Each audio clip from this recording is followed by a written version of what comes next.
Just keep playing the gay card and you'll... I've never played that card. Do you know what it is? It's the codes. Maybe. Yeah. It's the fashion sense. Yeah.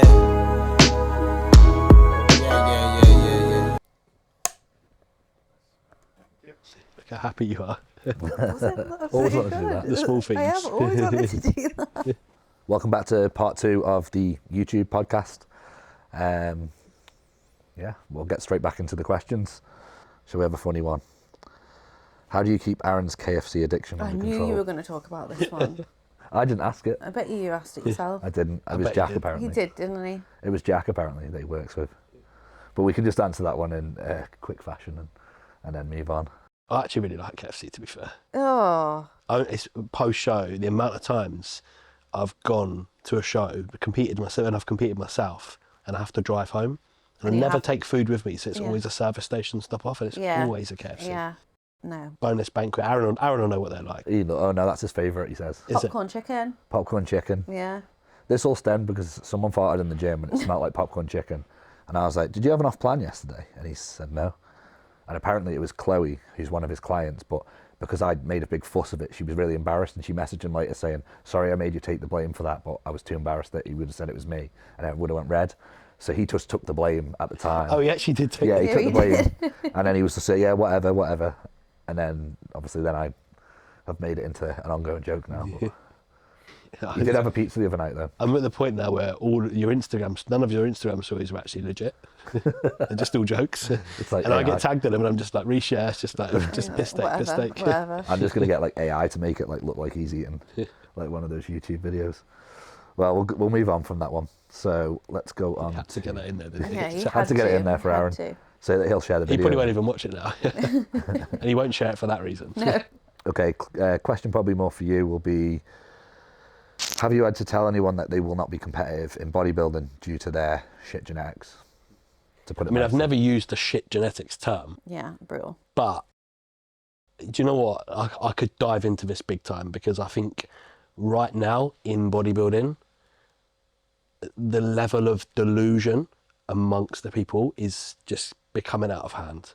Like, you're smirking because it's wild. Yeah. Like, it really is wild. Like, I get people, and I'm very brutal and direct and honest with people now. Like, and you know, I'm fortunate enough to be in a position where I can turn down people.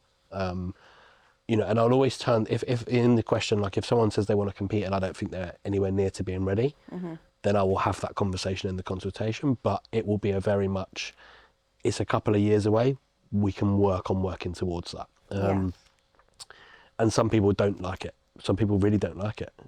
It's an ego bash though, isn't it? It is, but you might get one coach that blows smoke and says, you're going to do this, you're going to win this. And the reason for that is because they want the money in their pocket. They want them to, Yeah, someone that believes in 100%. them. What a lot of coaches don't realise is that that's going to do them no favours. Yeah, it you might reflects badly on earn them. £200 a month for the next 4 months, but when you put that person on stage and everyone's looking at you thinking, fucking hell, why have they put them on stage? Yeah. No, that's going to hinder your business moving forward. Yeah, for sure. Without a doubt. Like, and it, you know, it's easy for me to say this now because of the calibre of athletes I've got, the roster I've got. If I look at everyone I've got going on stage this year, I'm like, I've got a good solid team. Like, I've got a really good team, and that 4 years ago wasn't the case. You know, I'd have probably been a lot more lenient about who I put on stage 4 years ago than I am now, and that is because I have a reputation to hold up now. Yeah. You know, like, and I don't mean this in an arrogant way, but people come to shows, people see me, and they're like, oh God, what have you got Yeah, today? who have you got today? Like, oh, Yeah. You know, free bikini get other. Oh, great. There's no point in me being it. You know, and that is the attitude that is taken towards me now. So like with that question, like I will say to someone, you're just not ready. And it is as blunt as that. But people are very delusional to the fact that they think that anyone can do this. Yeah. It's the same as, people just believe because somebody else has done it that they can do it. Like, people will look at Christy and go, she was a first timer, she won that, so I can do that. I think there's a lot of expectation on, like, people see what she's done and they think, like, even when she gets clients signing up and they say, I want to do a show, and she's looking at them like, but you can't even do a diet. Yeah. Like, let's do a diet first. And they're like, I want to do a show in 6 months' time. Yeah, I think And I'm looking at them like, you need to maybe do 2 years of training in the gym before. They've only just started the gym like yesterday, and I think there's a lot of misconception that I've not been training for a long time when I have been training for like 6, 7 maybe. Yeah. yeah, and 8 years, and I've just not stepped on stage. And for me, it was, I suppose, a natural progression. But I didn't go into the gym and then 2 years later decide, oh, I'm going to go on stage. I just sat in it and I just enjoyed training, and I just got strong and got good at it. And I think that's another thing when what a lot of people, again, when we talk about like first timers, just because you're a first timer, it doesn't mean you're new to bodybuilding. Oh yeah, for sure. You know, actually, what first timers really should actually be about is this is the time you're now actually ready to go on stage. Yeah. Not that, oh, I'm a first timer, so it doesn't really matter how I do. Yeah. Like, you know, you get, that's what some people think that first timer shows are going to be easier. And it's like, there's people that will be there that have been training for years that have just never competed. Like, I've got a good example, like Jake Morrell. I don't know if you've seen him on my Instagram. He's going to be a first timer this year. He's ridiculous. Like, and it was the same for you. Like, you know, like I said to you how well you was going to do. Like, it's like, because you've been doing this for a long time. Whereas, and I'm going to say it because people won't mind me saying it, but it is definitely more amongst the female population. And I think that is that point of, I want to look all beautiful in a sparkly bikini on stage. Yeah, and that is not what that's not what the sport's about. That's about 5 minutes of it. Yeah, the rest of it is absolute like blood, sweat and tears. Exactly. And I think, and people are just becoming, because it's becoming so popular, which is great, you know, and we have to also, you know, praise the people that do get on when they're not ready, because it does make these shows busier and it does make it more competitive. But at the same time, like you need to do it when you're ready, because let me tell you, there is nothing worse than you doing a 16-week diet where you're doing hours of cardio, you're dying, you're starving, to go on stage, spend 2 minutes on that stage, and then get pulled out in the last call out when the judges ain't even looking at you. Yeah. And then that whole experience has now just become an absolute shambles. Yeah. Because you chose to go when you wasn't ready. And as coaches, I think we have a duty of care. Yeah, to not embarrass people. To ultimately not embarrass people in that scenario. Or at least set their expectations as. Expectations is a big one. Because that kind of leads into that question is, if someone thinks they're going to go up there and do really well, it's like, the question's more about genetics, but I suppose you have to just set the expectations. So, for example, like with me going to Portugal, you actually said to me, Lauren and Christy in the room, you're not going to get a pro card. You're not going to get a pro card. This is all about Christy. And obviously we both knew that. Like, me and Lauren weren't going there to do it just going because Christy was competing. But like that honesty, that brutal honesty is kind of what you need sometimes. Yeah. Because otherwise I'd go there and I get like 4th place and I'm like, fuck, Jake said I was going to win. Yeah. And then off the back of that, if you then choose to do it, then the enjoyment's going to be there, because actually, like, for example, you're a good example of it. You then went on stage, got the place in, and you was absolutely buzzing. I remember you turned around at the camera. You turned around at the camera and like with your thing, like, I remember, and like, whereas if I hadn't have necessarily set that expectation, that might have turned out to be a real miserable experience for you. And it was very similar for like Aston as an example. Like, he knew he wasn't going there to go and win a pro card. He was happy to go into the mix. He got 5th. He was buzzing. Yeah. Because it's a cool medal. It's a different standard, and you can really change that whole perspective of someone if you're direct and honest with them. And you know what? If people are just, you know, I still stand by that. People can sit there and say, I don't care where I finish. I just want to do it. And I do think to an extent that can be accurate, but nobody is gonna. Once that reality sinks in, that actually you're looking backstage, you're like, okay, actually I'm not going to do very well today. Like, yeah, it hurts. Yeah, just going into the mix to see how you do. Some people will be all right with that, but it's still going to probably not be the best experience. But yeah, and coming back to the point of genetics, I don't care what anyone says, and I'll have this argument until I'm blue in the face, where people will come on Instagram and they say, genetics isn't a thing, it's just how work you hard. It's absolute bollocks. It's not. Don't get me wrong, hard work, sticking to your diet, you know, talk about drug usage, all of these things, you know, if they're done correctly, the chances of you making more progress are likely. Absolutely. But where people that say, does genetics play a part, it's absolute rubbish. And I can give an example, even if I use you as an example. There is pro bodybuilders out there right now that will eat less than you in their off season, won't push food as hard as you in their off season, that are pros and that have got absolutely outstanding physiques. Do they work harder than you?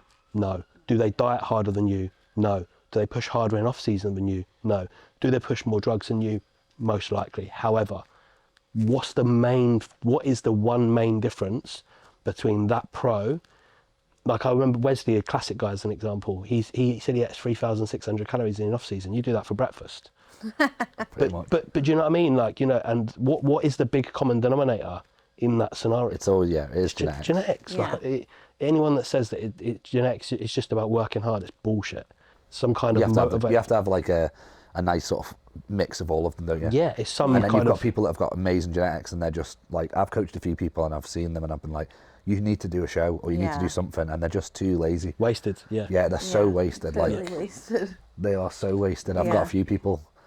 I've got a few people on like the verge of my lips, but I don't want to call them out. But Yeah, and I there's people that I coach that are absolute genetically gifted, and it pains me when I'm like, just wish. Come I'm just like, yeah, just on. give me your genetics. Yeah. Yeah. And then I'll put my hard work into it. Yeah, that's what I'm saying. If you could, And sometimes when you're coaching someone, I wish like I could just control them like a Sims character. Yeah. And I'm like, I could easily just stick to your diet, do your cardio for you. If I could do that, like you would be insane. I always say it. Like I say, with me and the boys talk about it all the time. Like I look at someone, yeah, like you're a good example. Like same as like Aston, same as you. Like you don't miss. You know, you don't miss. You know, do these Olympian athletes do more than you, day in day out? No.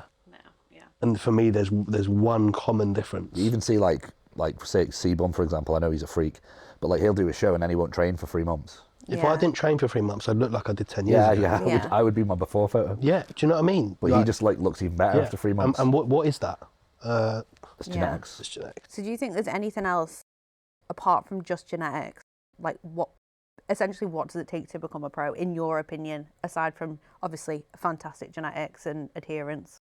I think what people need to understand is that although we all have aspirations and we all want to become a pro, and you know the genetics part does play a part, but people need to understand that it isn't a level playing field. Yeah. It really isn't a level playing field. Just because one person can be a pro, it doesn't mean that everyone can become a pro. Yeah. Everyone can't do the same thing. You know, if Cristiano Ronaldo, best footballer in the world, if I spent 10 hours on a football pitch like he does and did everything he does, am I going to be a pro? No. There's so many different things. I think mindset is the big one. Yeah. If I look at all of what I would consider to be my top tier athletes, they all have a similar mindset, which is they just tick the boxes day in, day out. Another thing that I think is a big factor, because I often will take people on or work with people for a period of time, and I might be like, okay, they eat everything they're supposed to, they doing the training plan, and I'm like, well, I might be like, well, I feel like they should have made more progress. I mean, I look at their training and I'm like, and I think reps in the time training hard is the one. I would say that most people genuinely do not actually understand what training to failure is. Sometimes I get people, they send me videos and I'm like, is this your warm-up set? They're like, no, it's my top set. But you haven't failed. You've just got to 12 and you've just stopped. We get that a lot with lifestyle, but Yeah, and I think I think is a bit, and I've probably only really tuned into that more so over the last couple of years, in that I think people just don't know how to train hard. I do think that's a skill though as well. I do think it's a skill. I Yeah. absolutely And do it's think learned it's a skill. over time. it's definitely learnt behaviour, because obviously you do it, because I've always done it, because I used to train with like the old school bodybuilders Yeah. back in the day, and they would force you to get to the point where you were shaking, like you wouldn't Yeah. move.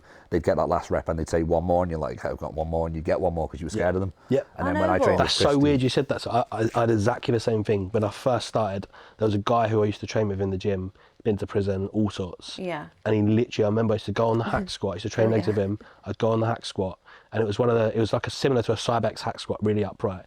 And I remember I'd be going, and I'd go to grab the handles, so I'm done, he'd kick my hands. why your quads are so big. I don't That's genuinely, what I was and gonna say. every session the bin would be put next to the hack squat, because I'm going to be sick in that bin every Yeah, time. I trained with outrageous. Nuno, who's like big Portuguese bodybuilder on the Isle of Man. He calls me skinny all the time. But their gym's first floor like this. Right. So there's an escape fire door for some reason. You open it and it just goes into the street, but it's a first floor. And he trained me, it was the hack squat actually. He made me do leg extension, he made me do a 4-second hold. So he was like, what weight do you normally do? So I was like 50, which was pretty much the full stack on this old machine. And then he put it on 50. He was like, okay then. And I started doing them. He was like, no swinging. And this is kind of how I learned how to train. He made me pause at the top, 4 seconds, and then 4 seconds down. And then I got off that, I did 2 sets, and I was wobbling down the stairs, and he put me straight on the hack squat.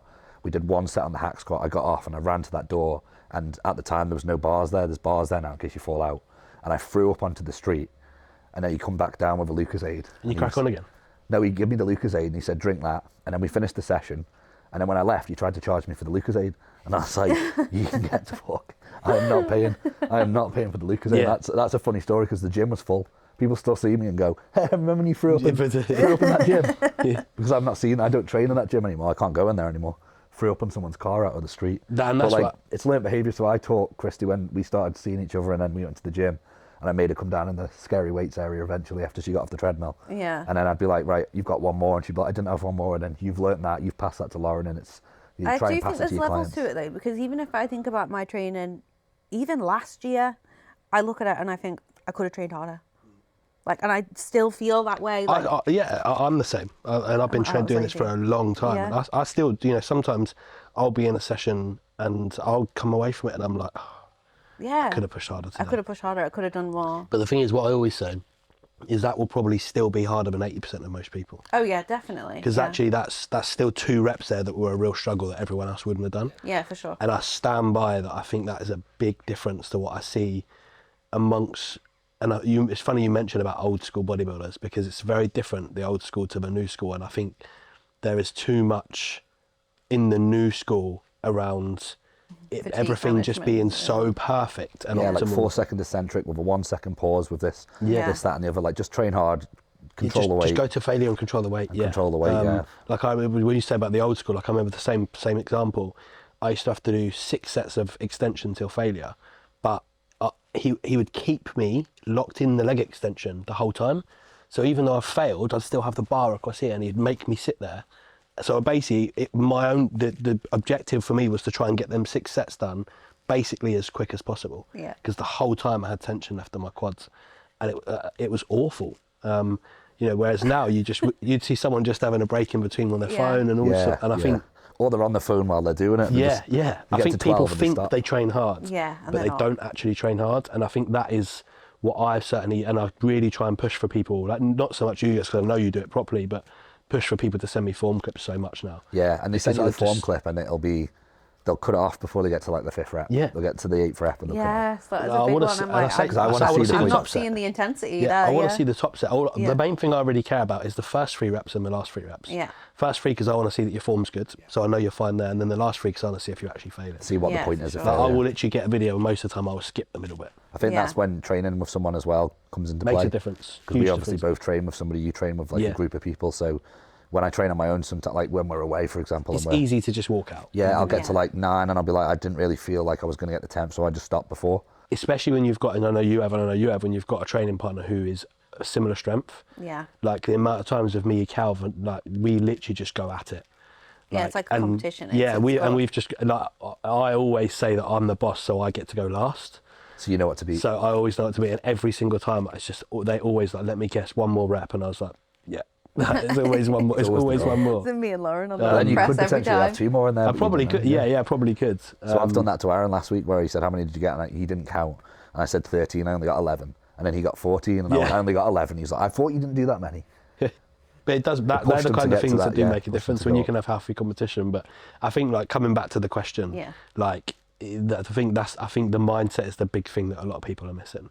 But people need to understand that not everyone, it's not a level playing field. Not everyone has that capability to go all the way. Yeah. And how many pros do you know on Instagram and that have turned pro and now they're done? Yeah, and I think it's such a shame. They're done. I do. Like, you're a great amateur. Yeah. And then you're done. Yeah. Like, do you think that some people just can't take with being at the bottom of the pile again? Like, they're not willing to... You're almost starting again. I know, but I find that really exciting. Like, I think it's good, and I've had a very similar conversation like that where, if you look at football as an example, would you prefer to be winning in the championship or staying in the Premiership?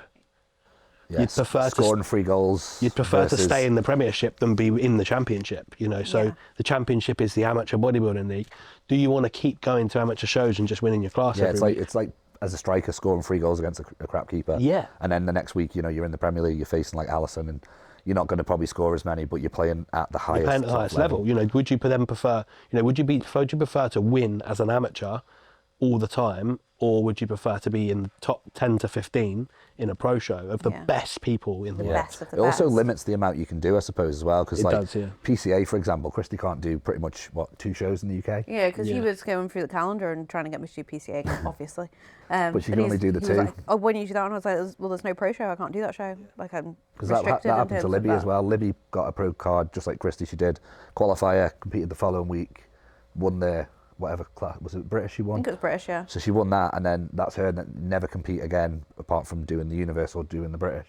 So she can't go to any. So they've kind of taken almost her career, and she was only young, so they've taken that away. So then she's now gone into NPC, so she can compete pretty much throughout the year. I do think I really do like PCA as a rule, but I think from a pro perspective, it just kind of falls a bit. I find the I actually find the amateur bodybuilding in the UK, I think it's fantastic. Yeah, I do it's actually fun. think it's really good. I think you see more people talk about amateur prospects than you do already pros a lot of the time. Yeah. But I think from a PCA pro, like bodybuilding, it just, for some reason, I don't know if it's because there's not enough.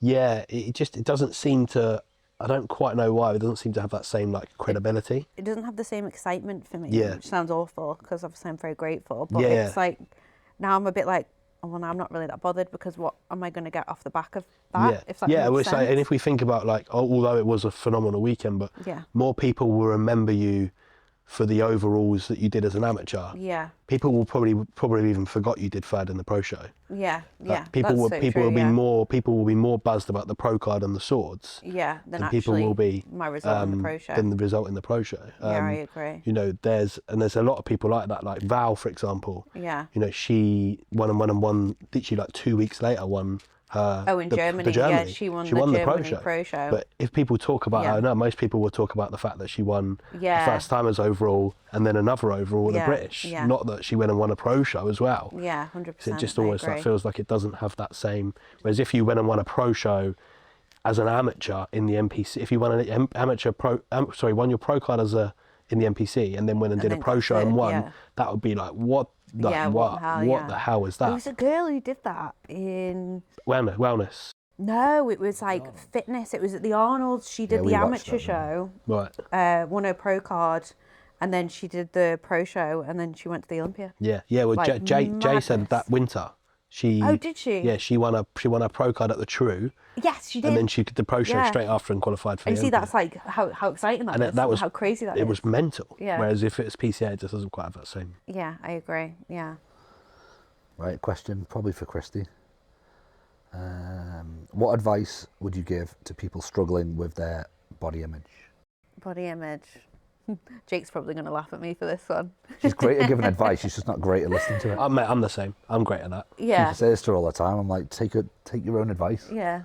I But know. she doesn't. I know. But yeah, good I question. think it's difficult when it's yourself, but I think it's important to remember with body image is that it's not linear. Like, you don't wake up every day. Nobody wakes up every day and is like, wow, I look incredible. It doesn't matter. Well, obviously you're an anomaly. No, you don't. You're always like, oh, I'm so fat. But it's never linear. So you never wake up, like even Kim Kardashian, do you know what I mean? Or whoever doesn't wake up every single day and go, wow, I look incredible. It's always going to be up and down. And it's important to remember that, number one. And I did start doing it just a little bit hippy-dippy. And I think you know that I'm a little bit weird anyway. But when I was in off-season feeling a little bit uncomfortable, feeling a little bit chunky, I would just start my day by giving myself a compliment. And it didn't have to be anything to do with the way that I looked. Even if I looked in an absolute state, I'd be like, you know, I'm a really good friend. I'm a really good partner. Like, it does make a difference. Like, you starting the day off on the right foot, and obviously bringing that into the kind of body image is like, it's more about like inner confidence in terms of just being like, well, I'm so much more than my body, you know? I agree with that, yeah. You're so much more than what you look like. I think with a lot of I think what some people, and probably more so from a bodybuilding side, maybe not so much from a lifestyle, but still very relevant, is that it's temporary. Oh, yeah. It can be, like if you really want something that bad, the feeling that you are feeling right now is a temporary feeling. Yeah. And like, you know, for people that would have asked this question, they're probably asking this question as maybe one of your clients. Like they're taking the right step in order to change that feeling. Yeah, 100%. And if they are truly dedicated, you will change that feeling. Yeah. It will only be temporary. Like Yeah. if you do what is asked of you, then Just you know, tick the boxes, tick the boxes, because then that feeling that you are feeling, it's going to change. It's going to gradually, week by week, get less and less. Yeah, and once you get to that point where you go, and not everyone gets there, but once you do get to that point, hopefully, where you go, wow, do you know what? I'm actually happy. Yeah. Like I had a lifestyle client a few weeks back. She's tried anything and everything, and just hasn't seemed to work. And I've done a few things completely different to what she would have normally been used to. And she messaged me, she's like, for the first time in like a year, like I'm actually happy with the photo I've sent you today. Yeah. It's like, that's a great, and once you get that, then it's only up from there. Yeah, 100%. It just gets better and better every week. But it's always, I feel like it's a pursuit of happiness always. So like Ryan Terry was caught, wasn't he, photoshopping his own photos, like blowing his shoulders up. He's literally been voted 2 years in a row the most aesthetically pleasing man on earth. He's the most handsome guy ever, and he's just like photoshopping his photos and airbrushing his face and making his shoulders bigger. So even if you're at that level and he's like literally perfect according to the criteria, he's still photoshopping his photos. So, you know, people just never satisfied, are they? Well, I think what you have to remember with bodybuilding as well, you know, it's kind of in the name as well. Like, the goalpost always moves. Yeah. The goalpost is always going to move, and what we need to remember is that you're going to set a goal. You will hit it, but then you're going to create a new goal. Yeah. And when you're then further away from the new goal, so that sometimes from a bodybuilding standpoint, different to lifestyle, because most people are doing it to stay there, whereas we're doing it because we want to escalate more. So the feeling of probably ever being truly happy with your physique, don't get me wrong, we can be content, but being truly happy is probably never going to get there, because if it did, you're going to get there and you'd stop. I always say this to people as well when they ask these sort of questions and stuff. I'll say, like, how much money would you have to earn a month before you say, that's too much, I don't want any more, stop paying me. Like, I don't want any more pay rises, just keep paying me what you're paying me now, it's absolutely perfect. You're never going to say that to your boss. Of course you're not. No. You're gonna, if he comes in and says, right, I'm giving you a 10 grand a year pay rise, you're not going to say, no, I don't want that, I'm earning enough and I can afford everything. You're going to just take that more pay, and then when you get that, you live within your means. You're then going to start spending more money, and then you want more money, and then it's the same with progress in the gym. It's the same with progress and weight loss. And if you've got that mindset, then you can put it to two different ways. You can spiral, or you can use it in a positive manner. Yeah, well, and it's like I said, it's content. You know, the financial aspect is a great way to explain it, and it's just, you know, we can look at, you know, I can look at myself and go, am I happy with am I content with how I look? Yeah. If I had the choice of being in this condition a stone bigger, would I take it? Absolutely. Yeah. Couple of inches taller. Yeah, and that, yeah. But like I remember when I was about 25, I remember saying, I just want to get to 12 stone and be in good shape, and I'll be happy. What's 12 stone in kilo? I'm get to nearly 15, and I'm still like not, because the goalpost moves. Yeah. Always. You know, because and as individuals, we are almost programmed to want more. Yeah. So you're never going to get there, and then, like you say, go, you know what? I'll just hold it here. I don't think I'll ever be too big. No. Even despite the fact that I see people and they go, God, you're too big now. Yeah. No, I'm not. Yeah, you just don't. You should see the other guys backstage. And also but you have ambition to be better, and to us, when it comes to, especially from a male standpoint, to us to be better in bodybuilding, it means bigger. In 90% of cases, bigger means better. Especially when you're backstage and you might be leaner, you might be better shape, but you're looking at all the mass monsters there. Like, I forgot his name, the Nikolai guy that... Oh, yeah. Yeah, so like he's just like, 15 kilos heavier than me on stage. I'm just like, he's in my class. Yeah. He's the same height as me, obviously, because he's in my class. And I'm like, how much do you weigh? And he's like, 95. And I was like, fuck, I've got no chance. Yeah.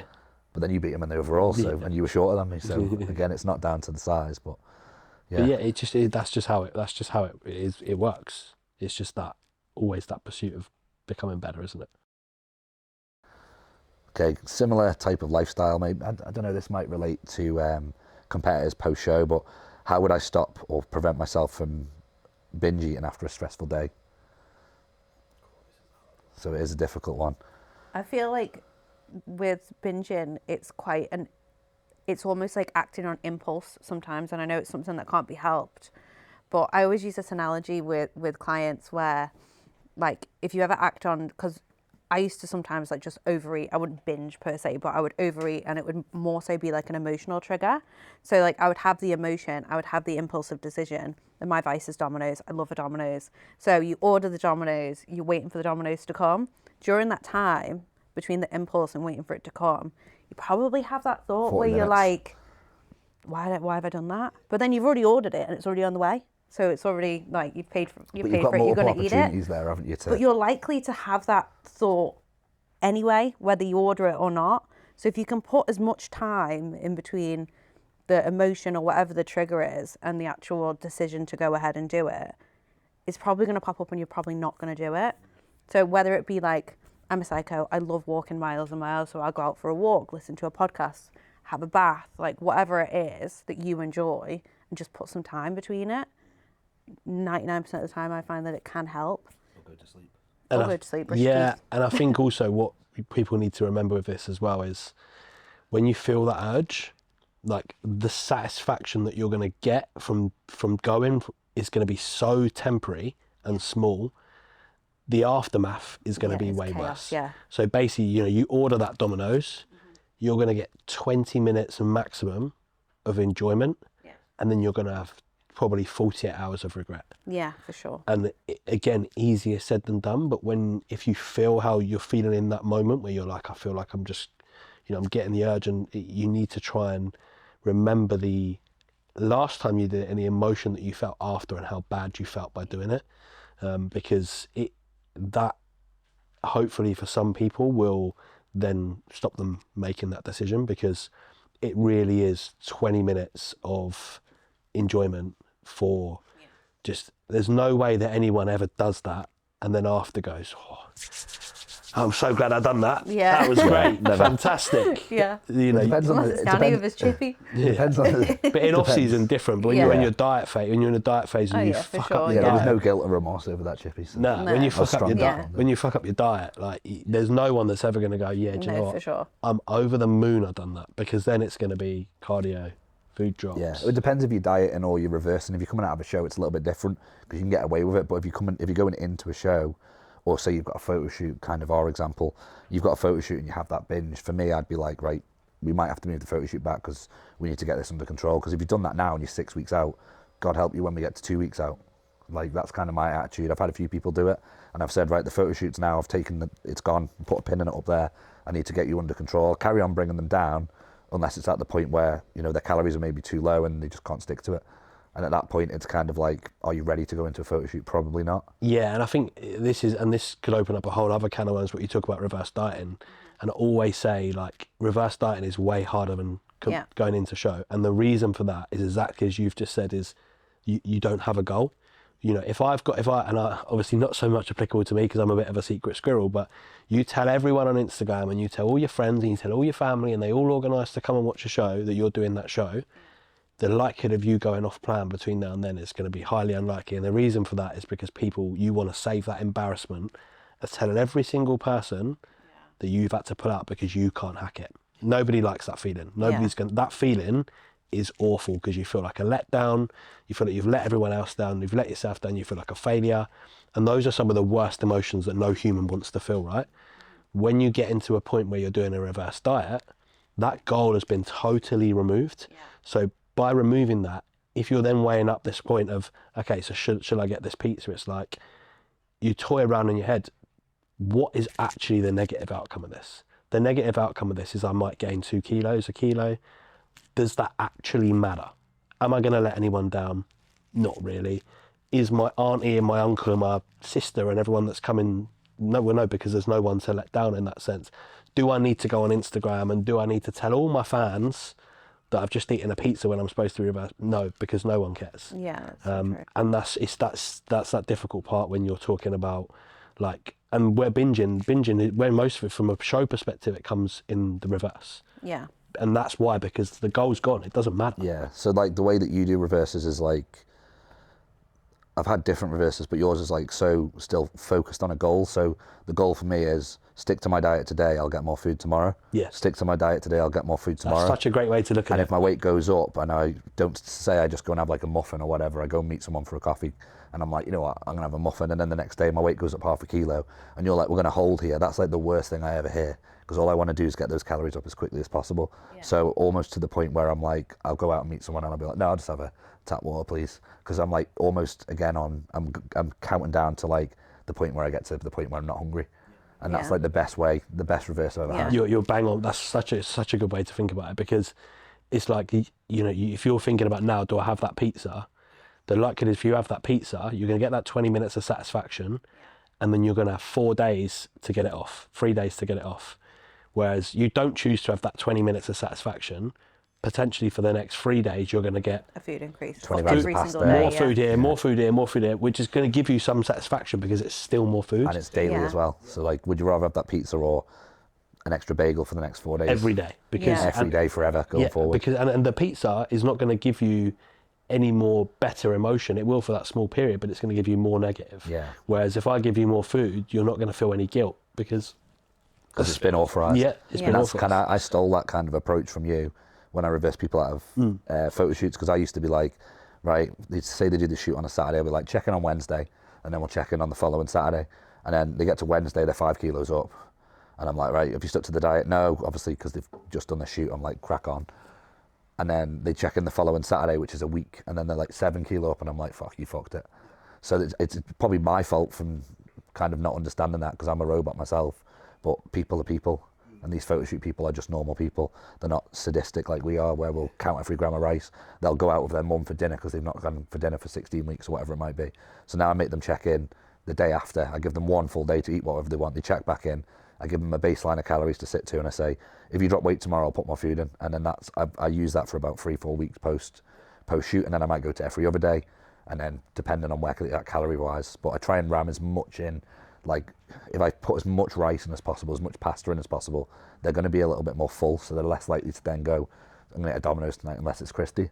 Like, most people are just going to eat what they're given on the plan because they want to see the food go up until they get to like 3,500, 4,000. And at that point, the cravings are kind of gone, and I can say, because your dinner's now 850 calories, take that out and go and have a Domino's. And then It's only 400 calories more. no You're not- damage. Yeah. There's very little damage. And that's it. You're going to get to a point where if you have that successful back end of it, the back end of the reverse, you do 3 weeks. If you have someone checking in daily or every other day, and you do 3 weeks of a successful reverse diet, for most people, you're going to be at a decent point. Most gals will probably be at 2,000 plus. Most guys will probably be at 3,000 plus. You're going to be in way better body composition. Your food's going to be continuing to go up from there. I think from an emotional point of view as well, you don't feel like you've completely fucked it. You feel haven't. like I've stuck to it. Yeah, and everything's better. Whereas the amount of time I've seen people where, like you said in the example, that they're 7 kilos up, their baseline calories was 1,400, and you're like, okay, well this is where we're starting. Yeah. I learned that the hard way. You won't mind me saying, I've got Tom. So Tom did his first photo shoot, and I give him a week. I said, have a week, eat sensibly. Like, you've got your meal plan there, stick to it if you want. And I think he gained 11 kilo in a week. And his after photo from the following week looked worse than when he started his prep. Really? And it was like, a lot of it was water, and he was like smashing loads of terrible food. But like, I put the after photo, so his before was his photo shoot day, and his after photo, and I sent it to him, went, can I use this as an example of how bad things can go in a week? So he said, yeah, that's fine. So we used that on some of the calls, like how to reverse out of a shoot and stuff like that. But it was... I think we've all made mistakes, Yeah. though. Like, Oh, I did it on my first photo shoot. You know, I did it on my what- last show because Stony Buster got on my head. I was eating 500 grams of cereal, full box. But the only way, how do you learn in life? The Yeah, only you way have to learn- make the mistakes, you have to make learn from them, mistakes. for sure. We've all done it, especially that first show. Yeah. I mean, to be fair, you was bang on, to be fair, but But I fucked You'd up done a a diet reverse before the first ever photo shoot I did, where I got absolutely hammered into the ground, like eating absolutely nothing, literally egg whites and broccoli basically. Afterwards, I just left my coach and I ate what I wanted, and literally within about 2 weeks, I think I was 10 kilos up. Like, and it's not coming off then, is it? Like, there's nothing you can do. because the thing is, once it's on, it can come off. But you have to But go nobody right has down. got that mentality at that No, point you don't to want go to. back down. No. Like, there's just, I don't care what anyone says. I don't think I've ever seen anyone hit a 5 to 10 kilo gain and get it back down. No. And the thing is, I'll try, go on, okay, do your diet. 2 days they do, bang, binge. Yeah. And then it's just that you're done at that point. And then you just have to go, all right, well, you're starting your off-season fat. Let's bring your calories up and just roll from there. Yeah. And that's all you can do. Not at that ideal. point. It's nice to stay leaner for a little bit longer. It is, yeah, I agree. Question on kind of training. So I've been doing the same workout rotation for a year. Should I change it? So the same split, the same exercises. So obviously it's a very open question. Like for me in that scenario, I think it's absolutely fine for you to still be doing the same if you're still progressing, if your lifts are still going well, how are your visuals looking, if somebody's still progressing, all of those things, if you're progressing your lifts, you're looking better each week, you're not injured, for me there's no reason to change it. If you're looking at your physique and you're going, okay, this was what it looked like 6 months ago, this is what it looks like now, my legs have really fallen behind, then that's the time when you need to change. But if you've got somebody who has a balanced physique, they're growing, they're progressing, for me there's no reason to change it. Again, it depends on, I think, the individual as well. Like a lot of people, you might want to change just from an enjoyment standpoint. Yeah, and that's what I was going to say, like kind of the Gen Pop, maybe more You want them to still lifestyle. They need to be motivated. You, the motivation and the excitement to train. Otherwise, because I get this question quite a lot myself about, I get it like 5 weeks into the plan. How often do you change your training program? I'm like, I've had one change to my training program in like 2 years. Like I just rinse and repeat what I'm doing. You just have to get really good at it and really strong at it. And if it works, if it's not broken. Like what do you need to fix? I think it's different with lifestyle because you need to keep the engagement there. And that's where it's very important. Yeah. So I do them in phases. So the first phase might be 2 days a week. 2 days a week on the machines. And then I might go, right, okay, you've done that 6 weeks. Let's go 3 days a week if they've got the time. 3 days a week, and then I might put in a bit of free weights, and then we'll try and get them to 4, where we'll stop going from full body, might do upper lower sort of thing, and then when you can get them to 5 days, and then they've almost had 5 different blocks of training then within, I don't know, the first 6 months, and then when they get to that top one, they should at that point be satisfied with what they're doing, and it might just be little tweaks like, oh, they've got a new machine in the gym, or I seen this guy doing single arm pull downs, and I'm doing a normal pull down, can I try that? And it's just like micro little changes to it at that point. But because I think it's absolute nonsense that, especially with the kind of clients that we have, bringing them into the gym environment and being like, right, okay, I want you doing barbell back squats and deadlifts and stuff. And you're like, these people have never even... They're not going to have prep form, they're going to get you injured know? probably. Get them in on the like shoulder press machine and the chest press machine. Stuff you can't do wrong. Things that you can't get really that wrong, and you're not going to get injured, and you're not going to be put off or And I think if embarrassed you're or doing, anything. there's people that always change their workouts like every 6 weeks or 8 weeks. They'll change their workouts to keep surprising the muscles, but the muscles aren't going to get to that point where you've got your first few weeks. The first few weeks you're trying to figure out what's my maximum weight, where am I going to fail, am I within the rep range, and then by the time you've got to that point where, right, okay, I know that I'm going to go in and do 70 kilo here, and you maybe get 10 reps, and the following week you get 11, and then 12, and then all of a sudden you've got a new program. And then you're like, right, what's my baseline? What's my numbers for this new exercise? Or that exercise has now gone from 2nd to 5th. So you're no longer doing 70, you might be doing 60. And it's just, it's kind of... You're not able to progress properly. You can't progress properly. You're not building up there. No, you can't progress if you're doing a different training block every 4 weeks. Yeah. I think, like you say, for lifestyle, it's definitely about keeping it interesting. I think from a bodybuilding standpoint, the most common times that I will change training splits a lot of the time is when the season's done. So somebody's just finished their prep, they have got some feedback that says, this needs to be bigger, or we know what needs to be bigger. That's usually the most common time for me to change, because then also for a lot of people, it's almost like that's like the end of that era now. So it's like, let's start a new one. And what are we going to focus on moving forward? Let's start a new era where we kill Christy. Kill Christy with legs training. 3 times a week. It's worked though, hasn't it? Yeah, but that's when I would say, from my standpoint, definitely when it's most common. Like it's, when we was talking earlier about Calv, with his back. We moved to a training split where we train back 5 times every fortnight. Because that's his focus. So I think from a bodybuilding standpoint, for competitive, it just depends on, if you've had feedback, if the focus needs to shift. But if all the right things are being ticked, then for me there's no reason to change it. And also, there's definitely, I certainly have it, because I see it in my own gym, where you give clients a workout plan and they divert away from it anyway. The amount of times that I see some of my own clients and I'm like, that exercise is not in your program. because I wouldn't program that exercise. Yeah. To be fair, I've put a few like slightly different variants in, Yeah. but they're the same exercise. Yeah, but it depends. So, you know, if you've got someone that's doing a wide stance, wide grip lat pull down, and then they decide to go to a low row. Yeah, Do you know what I mean? different muscle group. Yeah, you know, like I've got coaches that I coach, you know, just like you, where, you know, say for example, I want you to do an incline chest press. Whether you use a plate loaded incline chest press, whether you use an incline Smith flat, am I really that bothered? You know, as long as we're targeting that specific part of the muscle. Same as, you know, if I'm going to give you hammer curls, whether you use a rope or you use a dumbbell, I don't really mind. Same thing. You know, as long as we are targeting the specific weakness of what we need to target, then, you know, it's fine. How to handle a situation where a client insists that they are following the plan but isn't losing weight, isn't making progress, and you strongly suspect that they aren't adhering.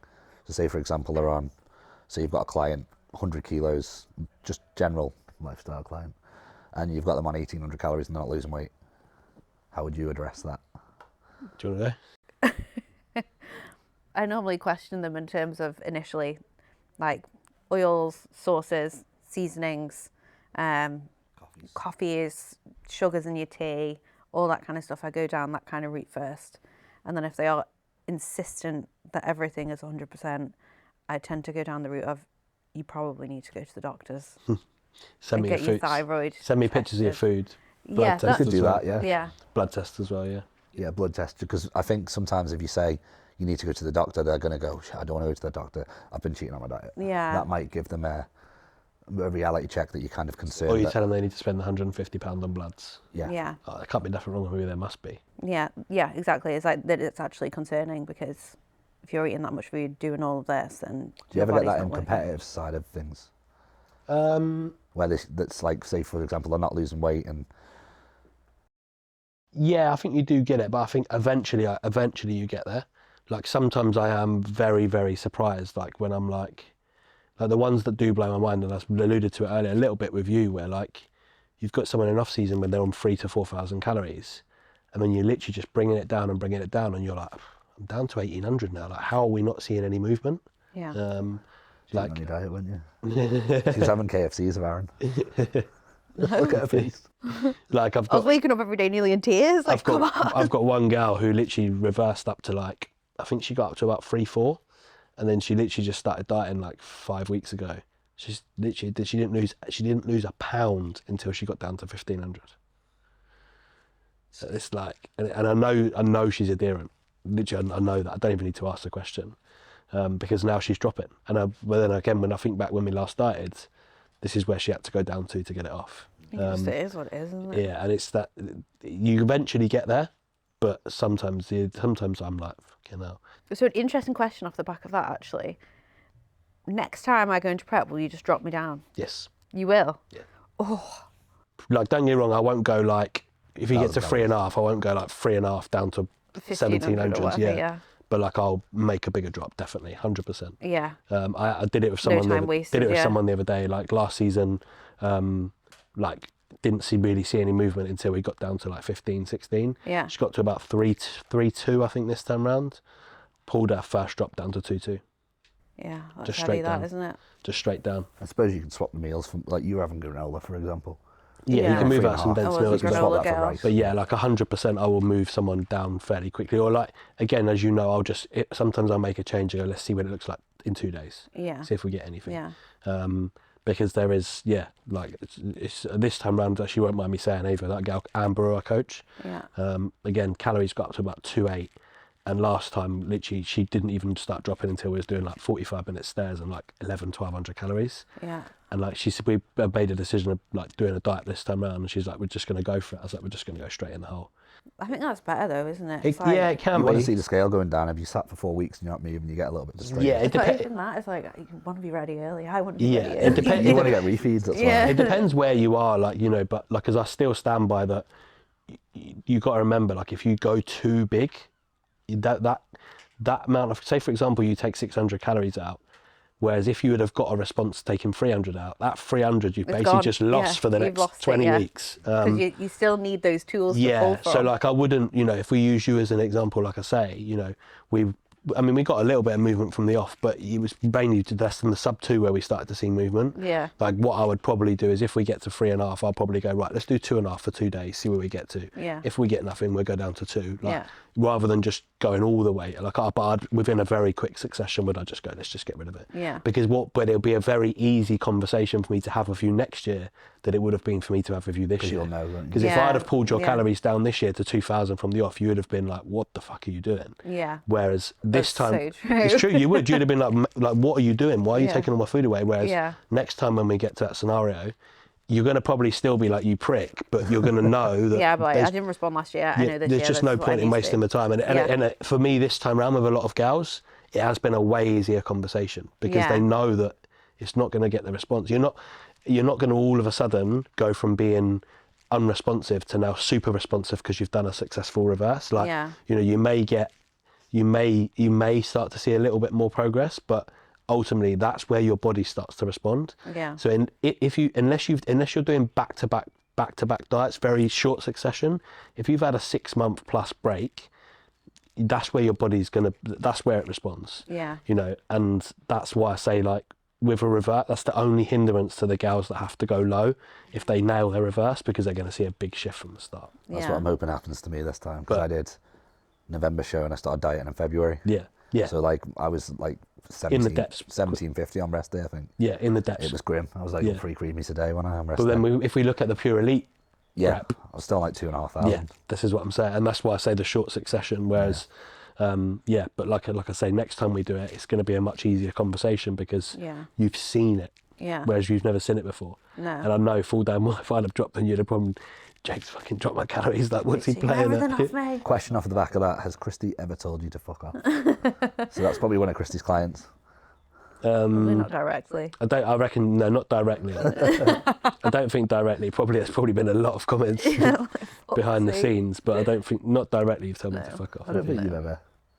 To me, anyway. No. Maybe to actually- Lauren. She's No, probably I in. don't. She's probably in a sit at her phone thinking, "You fucking prick." Yeah, I've definitely had that before. I'm like, fuck. But I would expect that. It's not Yeah. like, you know, because I'm not ultimately every time I'm making a change. It's for my benefit. Yeah, I But, know. it's for your benefit, but it's not the change you're going to want.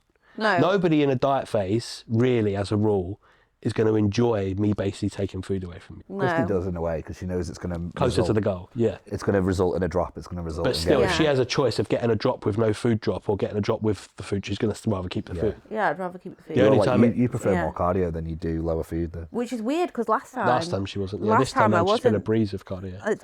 I don't know what it is. I'm like just really enjoying cardio this time. I'm just like, I don't enjoy cardio. I don't Like really care. you're well, actually no, because you're hungry again. But I was going to say you'd welcome the food drop first time round. Yeah, not now. You've Well, got a about really bad 4,000. mindset around cardio though, I and I hate will cardio. say that exactly. I'm the worst. I hate it. I still do 20 minutes on my rest day just to try and keep some sort of fitness level, but I hate it, don't I? I don't even know if you I do it- I do going it on just that in my cross shorts as trainer well. like that. It's not cardio. My heart rate's 140. It's more than I do, so I can't. 140. I absolutely despise And 'cause I'm cardio. so And I'm heavy, I running have up to. them stairs 40 minutes every day. I literally despise it. Because I'm so heavy, I have to do it I just do it in shorts, don't I? Yeah. So we do it before the gym opens. and Yeah, I no, just- and she always films you. You've got films no me, top yeah. on and you're just sitting there going, The "Let me wiggle touch." Wednesday, I yeah. think she's throwing you right under there because I think that looks like decent cardio when you're doing it. It is. I'm sweating like fuck. Yeah. Not compared to the cardio. I've got my YouTube on. I don't bring headphones because the gym's shut, so I've just got it playing loud. And she's watching me like listening to what Jack Eagles or something like that, and I'm like, it is. I give it beans. She's like, you don't burn that many calories, and I'm like, my heart rate's 145. the whole Right, cross time. trainer or stairmaster. Stairmaster. But level 13 on the cross. I can't. It hurts my knees. Stairmaster all day. I wouldn't be All able to do day. it now on my leg, but But I do think, and this will sound a bit odd, I do find for males, it does batter their quads a lot in a bad way. Stairmaster. Yeah. maybe because they're a lot heavier. Yeah, that's true. I was That's thinking I when do- George did it on his prep, George was like doing, I don't know, like 45 minutes or whatever, and he said that every time he stepped, he would squeeze his glute because he thought it was like contracting his glute, but I think it just the amount of cardio he was doing on that prep sort of like withered away. Yeah, A lot I of the do. I lower do. body. Like, I genuinely, from a male standpoint, if I can avoid them doing much cardio, well, I'll avoid it. I'm a big believer in food is a better resource to Yeah. get someone to the end goal than cardio. Because I'm not necessarily someone that's like, you know, the whole fatigue management thing, but I do stand by that there is times when you need to take a rest, and we've Yeah. proved that plenty of times. But yeah, I do think definitely for the guys, they are better with the least amount, personally. So we've got time for one more question. What makes Jake stand out compared to all the other coaches in the industry for bikini? What makes him stand out from the rest? What do I think? I think for me, obviously, I think the relationships, obviously we went over before about kind of like the rapport that you have with everyone is like really, really good. I couldn't imagine chatting to another male who I don't necessarily like, who I didn't already have in my life about the things that I talked to you about. It helped that you think he was gay as well. It definitely helps that I thought you were gay, for sure. Initially. Gay best coach. I'll be honest, I listened to a podcast that you were in, I think it was. And it was when Danny was looking for a coach at the time.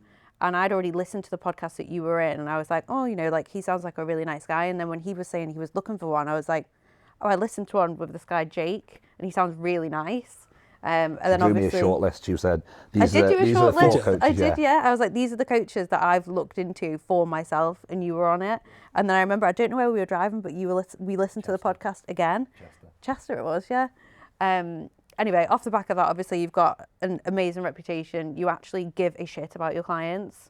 You know everything that's going on in my life, and then on top of that, obviously you just know how to handle me properly, I think. Yeah, thank you. I appreciate that. But I'm not going to sit here and like blow smoke, because that's not what it's about. But I think one thing I do think does stand out is the things that you say. Like, I actually do care. Yeah. And I think from a communication standpoint, I think what a lot of coaches are unable to do is differentiate how they communicate with individuals based on what they need. Yeah. And I think that does come with experience, but my communication with Danny is very different to my communication with you. Yeah. And handling males, again, is very different to handling females. Males need their hand holding to probably do some of the whereas females need the hand from an emotional support perspective. Yeah. And I think with some girls you will have these girls that are like female only coach. Whereas also you'll have females that will be a male only coach. Yeah. Like, I probably can't imagine you to be coached by a female. No, absolutely not. I would never do as I was told. I don't think, and I think that there is definitely that part of, males and females are supposed to connect. Yeah. Whereas I think, for the girls that go for a female coach will probably be that they are probably maybe insecure and don't necessarily engage that well with males. Yeah. Whereas I think with the male and female, and it comes back to one of the questions that we answered earlier quite similarly, in that I just know how to communicate with women. Yeah. And I know what they need from me as a coach. Yeah. And that's what I think definitely makes a difference, Yeah. But also, I actually pay attention to what is going on in bikini. Yeah, that is another big thing, yeah. So many coaches just go, they're going to get this gal shredded and they're going to put them on stage and that's it. And that's kind of why I passed them over to you. So obviously, Christy was with me, Lauren was with me, and that was kind of one of the questions I had as well, was if I had to give any clients to you, who would it be and why? And off the back of that question, obviously you've had Christy, you've had Lauren, because I did a photo shoot with her and I was like I seen the potential straight away. I was like, and then I sent it to you and said, do you think she'd do well? And then we had that conversation when she was drunk, and I said, right, you're moving to Jake, and then I messaged you and then we sorted it out.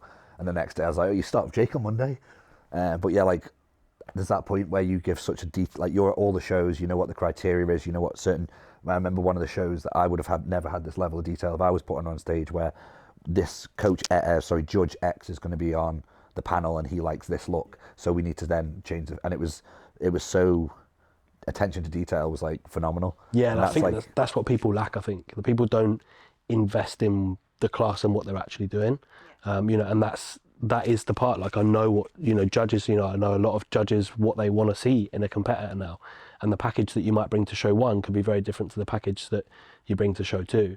Yeah. And I think that a lot of coaches just think that you're just going to bring someone in conditioned and that's the way it is. Yeah, just get them lean and put them on stage. Yeah, and I just don't think they just don't understand exactly what the requirement is for that specific class. And I think that alongside, for me, I just feel like I just know how to coach women. Yeah, definitely. I just know what's going to be good for them, what's going to be bad for them. And if they feel that they've got an open space Yeah. then that makes a difference. Providing a safe space. Yeah, absolutely. Just keep playing the gay card and you'll...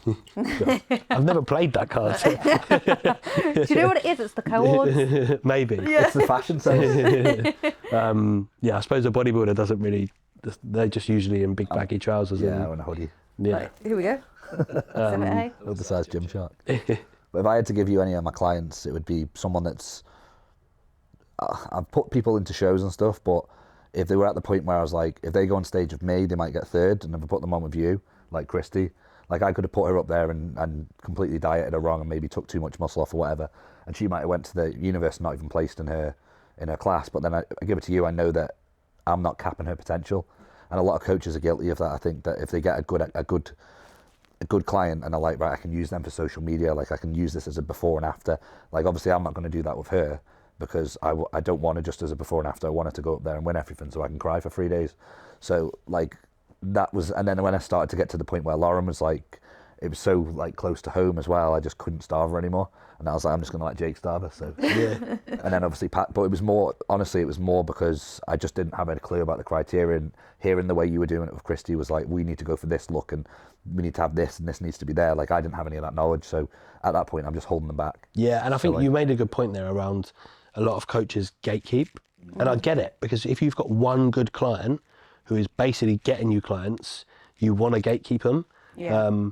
But there does come a time where you know, for some It's like people, the golden goose, isn't it? They're just going to keep getting clients you know, from them. Yeah, and for some, there does come a point where sometimes you have to go, you could argue, like I said, I mentioned about Calv earlier. I still do believe I am the right person to coach him because I do know his body so well. But, some people might have a different view of that, and they might think, well, you're gatekeeping him for 2-3 seasons now. Like you're not getting him what he's trying to get. Yeah. If I look at Brandon as a great example, obviously he's kind of dropped off a little bit now, but his potential is he can go to the Olympia, could I get him there? Do I believe I could get him there? Absolutely. But, you could argue that he could surpass me because he is that level of, that quality. I think that's the important thing, is if I feel like I'm holding someone back, I'm not going to keep them for my own, not even financial gain, but my own trying to get the best results. I'm not a prep coach. I don't have any intention to become a prep coach, but like if I had to give you anyone, it'd probably be Rio. It's like that transition, isn't it? Yeah, so yeah, Rio's just the little Asian guy. Yeah, I know what you mean. Freaky genetics, like but he's not going to compete till next year, so we'll see what he's wants to do, and I might just pass him over at the end. We'll see. If he wants to leave, that is. So thanks for watching. If you've made it this far, drop a comment in the comments box saying Jake is gay. Make sure you could have recorded that again, couldn't we, really? Make sure you put a like on the video, subscribe to the channel, and we'll catch you next time.